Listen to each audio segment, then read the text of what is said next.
भारत की सरजमी में आकर भारत की मां और बहनों का सिंदूर उजाड़ने वालों के लिए काल बना ऑपरेशन सिंदूर।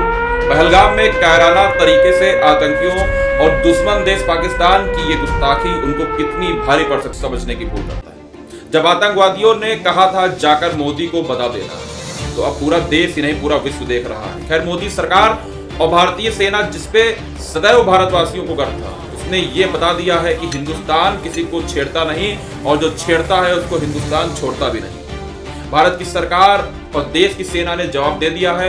9 मिसाइलों की गर्जना से रावलपिंडी से लेकर बहावलपुर हो या मुजफ्फराबाद से लेकर मीरपुर, हर ठिकानों को राख राख कर दिया गया। पाकिस्तान की धरती लाशों से पड़ गई।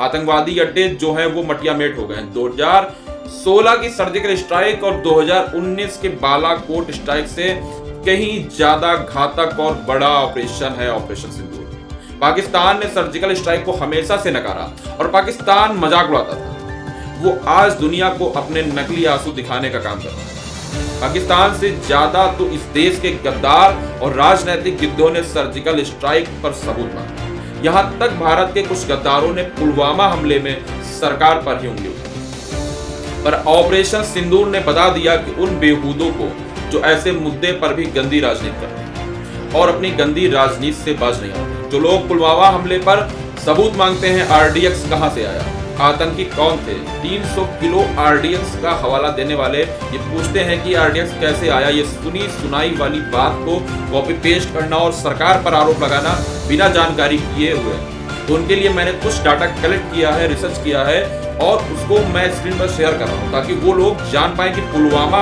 में जो घटना हुई थी, एनआईए ने अपनी जो चार्जशीट और रिपोर्ट पेश की है, या जो भी सारी जान रहे आतंकी हमेशा से भारत और भारत के लोगों को निशाना बनाते आ रहे हैं। उसी पाकिस्तान में जब आतंकवादियों के अड्डे पर हिंदुस्तान जब हमला कर, ये चेतावनी देने वाले कि जाकर अपनी सरकार और मोदी से बता देना, ये कहने वाले लोगों को मोदी सरकार ने बता दिया है कि अभी भी वक्त है, सुधर जाओ। ये मात्र ट्रेलर है, पिक्चर अभी बाकी है।